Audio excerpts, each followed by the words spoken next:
दिवाली पर 5 संस्कारी बहुओं की सजावट। रूपा बहू, क्या बात है, घर में 5-5 बहू के रहते हुए भी अभी तक चूल्हा उदास पड़ा है। खाना नहीं बनाना है क्या? बस वही बनाने जा रहे थे माँ जी। वो हम पांचों सुबह से ही रसोई में दिवाली की सफाई में लगे थे। चलो कोई बात नहीं, अब जल्दी से चूल्हा लीप कर चाय पानी बना लो। अपनी सास के रसोई से बाहर जाते ही पांचों बहुएं एक दूसरे का मुंह देखने लगती हैं। अब क्या बताऊं, राशन के नाम पर बस थोड़े बहुत दाल चावल ही बचे हैं। औरतें अभी के लिए दाल चावल से खिचड़ी बना लेते हैं। ये कहानी है गरीब गोमती की, जिसके परिवार में बहू बेटे और 2 पोते पोती को मिलाकर कुल 13 लोग थे। जैसे तैसे वह अपने छोटे से कच्चे घर में रहते थे। गोमती के 5 बेटों के पास कोई भी पक्का काम नहीं था, जिसके चलते कभी काम मिलता तो कभी नहीं। बस तब से घर का खर्चा चलाने के लिए 60 साल की बूढ़ी गोमती कोठी में रोटी बनाने और झाड़ू पोछे का काम कर रही है। अरे बहू, खाना बन गया? बच्चे कब से भूख से बिलख रहे हैं। बस लाई माँ जी। 5 बहुएं साथ मिलकर अपने बच्चों और पति को खिचड़ी परोसती हैं। ये लीजिए गर्मा गर्म खिचड़ी। अरे गौरी, खिचड़ी के साथ कोई सब्जी अचार नहीं है क्या? अरे क्या बात है बहू, साग सब्जी खत्म हो गई थी क्या, जो तूने एकदम छुच्छे खिचड़ी बनाई है? वो माँ जी, आज शनिवार था ना, तो हमने सोचा क्यों ना सभी के लिए खिचड़ी ही बना दे। वैसे भी शनिवार को खिचड़ी खाने से ग्रह कटता है। चलो अच्छा किया। अच्छा बहू, मैं काम पर जा रही हूँ। आज मालकिन के घर में दिवाली की सफाई करनी है। दिवाली की बात सुनकर दोनों बच्चों की आंखों में खुशी की चमक आ जाती है। दादी माँ, दिवाली आ रही है, फिर तो आप मुझे और निशु भैया को नए कपड़े दिलाओगे ना? और फिर उस दिन तो हमारे घर में बहुत सारी पकवान और लड्डू पेड़े भी बनेंगे। 5 साल की रानी के मन में दिवाली को लेकर लगी उम्मीदों को सुनकर गोमती भर आई आंखों से कहती है, हाँ मेरी प्यारी पोती, दादी माँ अपनी प्यारी रानी को दिवाली पर लड्डू पेड़े भी दिलाएंगी और पटाखे भी। निशु बेटा, तू भी बोल, तुझे क्या चाहिए? तभी 9 साल का निशु बड़े ही उदास मन से चारों तरफ नजर घुमाकर अपने कच्चे पुराने घर की जर्जर हालत को देख बोलता है, दादी माँ, सभी ने दिवाली के लिए अपने घरों को पेंट कराया है और महंगी लाइट लगाकर घरों की सजावट भी की है। क्या हमारा घर पेंट नहीं होगा? देखो ना, हमारे घर की दीवारें कितनी खराब हो गई है और टूटे फूटे भी।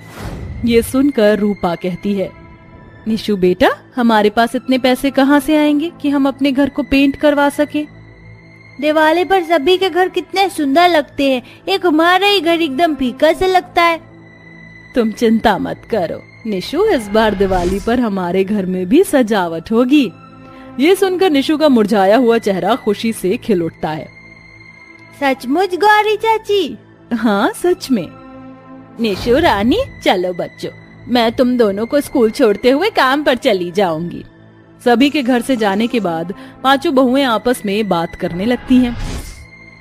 गौरी, तुमने बच्चों का मन रखने के लिए बोल दिया, मगर तुम जानती हो हमारे पतियों के पास कोई भी पक्का काम नहीं। कभी दिहाड़ी बनती है तो कभी खाली हाथ ही घर लौट आते हैं। ऐसे में हम दिवाली की सजावट कहाँ से करेंगे? कहाँ से खरीद कर लाएंगे महंगी महंगी लाइट? सुमन दीदी, याद है जब 14 वर्ष का वनवास काट कर राम जी माता सीता के साथ अयोध्या लौटे थे, तो गरीब अयोध्या वासियों ने दिए जलाकर उनका स्वागत किया था। हम बहुएं भी अपने घर में दिवाली की सजावट वैसे ही करेंगी। इसके बाद 5 बहुएं साथ मिलकर दिवाली की सफाई करती हैं और ऐसे ही 2 दिन बीत जाते हैं और धनतेरस का दिन आ जाता है। दिवाली की सफाई तो हो गई, आज धनतेरस भी है और हमारा घर आंगन अभी सूना है। हम घर को सजाएंगे कैसे? इस वक्त दिवाली के चलते बाजार में फूल भी महंगे बिक रहे होंगे। तभी गौरी कहती है, हमें फूल खरीदने की जरूरत ही क्या है, जब हमारे आंगन में इतने गेंदे के फूल खिले हैं। अमीरों के लिए भले ही महंगे गुलाब के फूलों के आगे गेंदे के फूलों की कीमत नहीं, मगर हम गरीब बहुओं के लिए तो है। इन्हीं फूलों से अपने घर की सजावट करके हम लोगों को इन गेंदे के फूलों की अहमियत का एहसास भी दिला सकते हैं। ठीक है गौरी, तुम, आरती और सुमन ये फूल तोड़कर इकट्ठा करो। तब तक मैं और ललिता दरवाजे पर तोरण बनाने के लिए आम और अशोक के पत्ते ढूंढ कर लाते हैं। इसके बाद 5 बहुएं सुई धागे में गेंदे के फूल गूंथ कर आम ढेर सारी लड़ियां बनाकर दरवाजे के किनारों पर लगा देती हैं और उसके बीचों बीच आम के पत्तों का सुंदर तोरण बनाकर लटकाती हैं। पांचों बहुओं की सजावट जैसे एक गरीब का घर आंगन रौनक से भर जाता है। वहीं गोमती कामिनी की कोठी की सफाई करती है। गोमती, जरा जल्दी जल्दी हाथ चलाओ, मंदिर की सफाई करके सारे सोफे के कवर बदल देना और हाँ, पर्दे और कालीन भी जो मैं नए खरीद कर लाई हूँ वो बिछाना। जी ठीक है मेम साहब। और हाँ, किचन में दिवाली के लिए क्रॉकरी सेट रखा हुआ है, उसे भी अच्छे से चमका देना। अविनाश जल्दी आओ, वरना फिर ज्वेलरी वाले के यहाँ भीड़ लग जाएगी। तुम्हें पता है ना, धनतेरस के दिन पीसी ज्वेलर वालों के यहाँ कितनी भीड़ होती है। मैं तो भूल ही गई थी, आज धनतेरस है। सोचा था साल भर में कुछ पैसे जोड़कर अपनी पांचों बहू के लिए धनतेरस पर एक एक जोड़ी पायल या नाक की कील ही खरीदने को, मगर इस गरीबी में 2 वक्त की रोटी कमाने में ही साल कैसे बीत जाता है पता ही नहीं चलता। मेम साहब से थोड़े पैसे मांग कर देखती हूँ। मेम साहब, आज धनतेरस है। आपने पिछले साल बोला था कि इस साल दिवाली पर आप मुझे लिफाफा देंगी, वो मुझे आज मिल जाता तो मैं अपनी बहू के लिए कुछ खरीद कर ले जाती। देखो गोमती, आज धनतेरस है, इसलिए मैं तुम्हें 1 रुपया भी नहीं दे सकती, क्योंकि आज के दिन लक्ष्मी नहीं देते। कामिनी पैसे देने से मना कर देती है, जिससे गरीब गोमती का मन उदास हो जाता है। वहीं दूसरी तरफ, अरे हमने तो दिवाली के लिए दिया खरीदा ही नहीं, दिए के बिना तो हम पांचों की दिवाली की सजावट भी अधूरी है। मगर हम पांचों के पास तो इतने पैसे भी नहीं जो दिए खरीद सके, और वैसे भी दिवाली के त्योहार के कारण बाजार में दिए महंगे बिक रहे हैं। हाँ, मगर हम भले ही दिए खरीद नहीं सकते, मगर खुद बना तो सकते हैं। इसी के साथ पांचों बहू का मन उम्मीद से भर जाता है और वह दिवाली के दिए बनाने के लिए जंगल से मिट्टी ले आती हैं और पांचों मिलकर आंगन में चाक पर मिट्टी के ढेरों दिए बनाकर उन्हें सुखा लेती हैं। अगले दिन दिवाली होती है। उस दिन सुबह से ही गोमती अपनी पांचों बहुओं को देख देख कर लाचार महसूस करके काम पर आकर दिन भर दिवाली के दावत का खाना बनाती है। वहीं गरीबी में भी बड़ी खुशी से उसकी पांचों बहुएं मिलकर घर के आंगन में रंगोली बनाती हैं। पिछले साल दिवाली में रंगोली के बचे हुए बस थोड़े से ही रंगे, इतने में रंगोली कैसे बनेगी? बन जाएगी रूपा दीदी, इस बार हम अपनी दिवाली रंगोली में रंगों के साथ उसे फूलों से भी सजाएंगे। पांचों खुशी से भराई आंखों से गुनगुनाते हुए रंगोली बनाती हैं। घर में पधारो गजानन जी, मेरे घर में पधारो। दिवाली की शाम ढले पांचों बहुएं दिए में तेल भर कर घर के दरवाजे आंगन हर हिस्से को सजा देती हैं। इतने में हाथों में अपनी बहुओं के लिए साड़ी, मिठाई का डिब्बा, आटा, मैदा, मावा, घी लिए गोमती आती है और अपने गरीब कच्चे घर की बदली रौनक को देखकर खुश हो जाती है। माँ जी, आ गई आप? हाँ मेरी बहुओं, ये दिवाली की सजावट तुम पांचों ने की है? हाँ माँ जी, ये हमने किया है।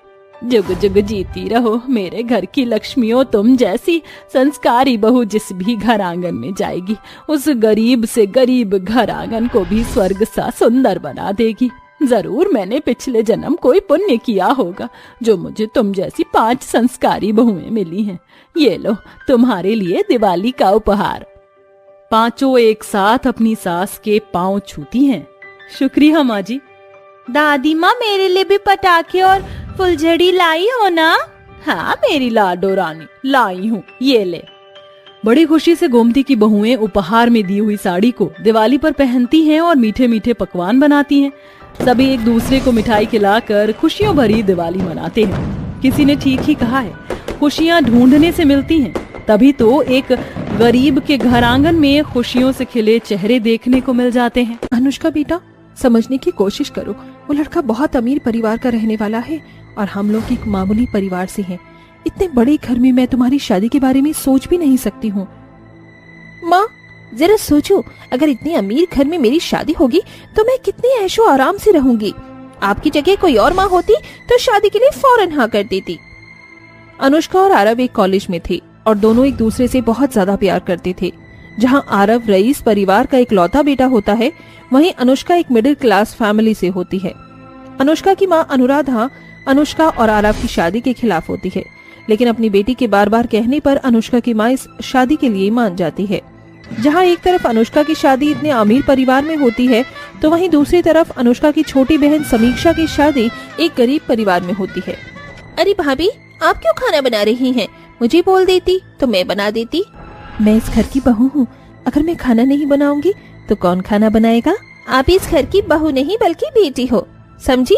चलो अब आप हटो, मैं रोटी बना देती हूँ, आप जाकर आराम से बैठो। गरीब घर में शादी करने के बाद भी समीक्षा को उसके ससुराल वालों का प्यार मिलता है। वहीं इतने अमीर घर में शादी करने के बाद अनुष्का को पैसे और दौलत तो मिल जाते हैं, लेकिन उसकी ससुराल वालों का प्यार उसे नसीब नहीं होता। अच्छू, कल रात ज्यादा आइसक्रीम नहीं खानी चाहिए थी मुझे। छींक छींक कर मेरी नाक टमाटर जैसी लाल हो गई है, ऊपर से ये सर दर्द। लगता है मुझे डॉक्टर के पास जाना चाहिए। एक काम करती हूँ, माँ जी के साथ ही डॉक्टर के पास चली जाती हूँ। अनुष्का उठती है और अपनी सास रंभा के पास जाती है। अच्छू, अच्छू। क्या बात कर रही है? दूर रहकर छींक, अपने साथ क्या मुझे भी बीमार करेगी? माँ जी, छींक तो अचानक से आ जाती है, इसके आने का पता थोड़ी ना चलता है। ठीक है, बोल क्या काम था तुझे? माँ जी, कल रात से मेरी तबीयत बिगड़ रही है, वो ठीक नहीं है। बहुत तेज सर में दर्द हो रहा है और जुकाम भी। क्या आप मेरे साथ डॉक्टर के पास चलेंगी? मेरे पास इन फालतू कामों के अलावा और भी बहुत सारे काम हैं। मुझे अभी अपनी किटी पार्टी में जाना है। मैं ड्राइवर को बोल देती हूँ, वो तुझे डॉक्टर के पास ले जाएगा। इतना बोलकर रमा वहाँ से चली जाती है। अपनी सास की बात सुन अनुष्का को बहुत बुरा लगता है, जिसके बाद अनुष्का अपने कमरे में जाती है, जहाँ वो देखती है कि उसका पति आरव लैपटॉप पर काम कर रहा है, जिसे देखकर अनुष्का उसके पास जाती है। आरव, कल रात से मेरी तबीयत ठीक नहीं है, मेरे साथ डॉक्टर के पास चलो, अकेले जाने की हिम्मत नहीं है। तुम्हें दिखाई नहीं दे रहा है? मैं काम कर रहा हूँ। ड्राइवर को ले जाओ अपने साथ या किसी नौकर को, मेरे पास टाइम नहीं है। शादी से पहले तो तुमने मुझसे वादा किया था कि मैं तुम्हारा बहुत ख्याल रखूंगा, और अब देखो शादी को 1 महीना भी नहीं हुआ है और तुम अभी से ही ऐसा बर्ताव कर रही हो मेरे साथ। तुम्हारे लिए मैं इम्पोर्टेंट हूँ या तुम्हारा ये काम? मैं काम नहीं करूंगा ना तो तुम इस महल जैसे घर में रहने के बजाय एक झोपड़ी में रहोगी और तुम्हारे सारे ऐशो आराम भी हमेशा हमेशा के लिए खत्म हो जाएंगे। तो प्लीज मुझे डिस्टर्ब मत करो और जाओ यहाँ से। आरव की बात सुनकर अनुष्का की आंखों में आंसू आ जाते हैं और वो खुद ही डॉक्टर के पास चली जाती है। समय गुजरता है और करवा चौथ का दिन करीब आ रहा होता है। समीक्षा बहू, ये ले, ये कुछ पैसे रख ले। करवा चौथ आ रहा है ना, तो उसके लिए साड़ी खरीद ले। लेकिन माँ जी, ये पैसे कहाँ से आए? घर में तो पैसे थे ही नहीं। ये पैसे मेरी दवाई के थे। दवाई तो बाद में भी आ जाएगी, लेकिन ये तेरा पहला करवा चौथ है और हर लड़की के लिए उसका पहला करवा चौथ बड़ा ही खास होता है।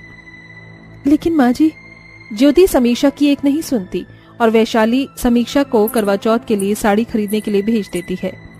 वैशाली समीक्षा एक छोटे से मार्केट में जाती हैं और करवा चौथ के लिए साड़ी खरीदती हैं। तभी वहाँ एक बड़ी सी गाड़ी आकर रुकती है, जिसमें से समीक्षा की बहन अनुष्का निकलती है।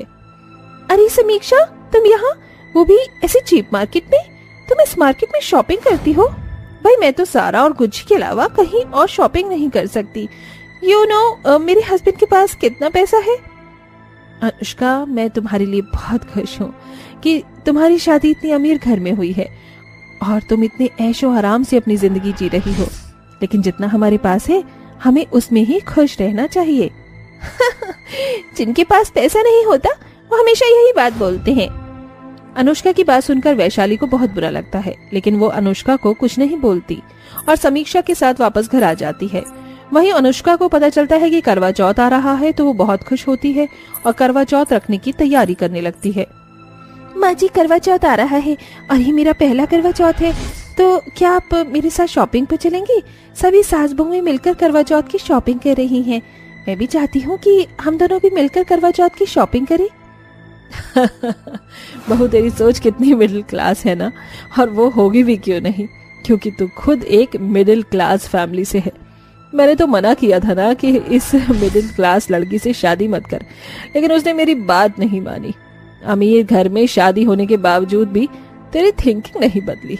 ये पकड़ पैसे और खुद जाकर जितनी मर्जी हो उतनी शॉपिंग कर, लेकिन मुझे इन बकवास चीजों में इन्वॉल्व मत कर। रंभा की बात सुनकर अनुष्का समझ जाती है कि भले ही उसकी शादी अमीर परिवार में हुई है, लेकिन यहाँ उसे पैसों के अलावा प्यार और केयर नहीं मिलने वाला। जिसके बाद अनुष्का खुद अकेले जाकर ही अपने करवा चौथ की शॉपिंग करती है। वहीं दूसरी तरफ समीक्षा की सास उसे अपने हाथों से समीक्षा के हाथों में मेहंदी लगाती है और समीक्षा का पति उसके लिए करवा चौथ का बाकी सामान लेकर आता है। अरे ये क्या यार, इतने सारे पार्लर में बात कर ली, लेकिन हर जगह पहले से ही मेहंदी की बुकिंग हो रखी है। मुझे भी पहले से ही बुकिंग कर लेनी चाहिए थी। अब तो मेरे पास एक ही ऑप्शन है, किसी छोटे पार्लर में जाकर मेहंदी लगाने का। अब यही करना होगा मुझे। अनुष्का अपनी गाड़ी में बैठती है और एक छोटे से पार्लर के सामने जाकर रुकती है। ये वही पार्लर होता है जिसमें समीक्षा की ननंद वैशाली काम करती है। अनुष्का जैसे ही पार्लर के अंदर जाती है तो वैशाली को देखते ही वो हैरान रह जाती है। अरे वैशाली, तुम यहाँ? तुम इस पार्लर में काम करती हो? जी, मैं इस छोटे से पार्लर में काम करती हूँ, लेकिन आप इतने बड़े होकर इतने छोटे से पार्लर में क्या कर रही हैं? वो मुझे करवा चौथ की मेहंदी लगवानी थी। मैंने पार्लर में बुकिंग नहीं की थी, तो इसलिए मुझे कोई भी अच्छा और बड़ा पार्लर नहीं मिला और मुझे मेहंदी लगवाने के लिए यहाँ आना पड़ा। लेकिन आपके पास तो इतना पैसा है कि आप किसी भी बड़े पार्लर वाले को एक्स्ट्रा पैसे देकर मेहंदी लगवा सकती थी, लेकिन फिर भी आप यहाँ। खैर छोड़िए, बैठिए, मैं आपको मेहंदी लगा देती हूँ। वैसे एक बात बताइए, करवा चौथ की मेहंदी तो सास अपनी बहुओं को खुद लगाती है, इसे काफी शुभ माना जाता है। अरे मैं तो भूल ही गई थी, अमीरों के पास कहाँ इतना टाइम होता है। लेकिन समीक्षा भाभी को तो मेरी माँ ने ही मेहंदी लगाई है और उनकी मेहंदी इतनी सुंदर लग रही है कि पूछो मत। वैसे एक बात बोलूं, छोटा मुंह बड़ी बात हो जाएगी। हमेशा पैसा ही सब कुछ नहीं होता। इतने अमीर घर में शादी होने के बाद भी आपके ससुराल वालों के लिए आपके पास जरा भी समय नहीं है।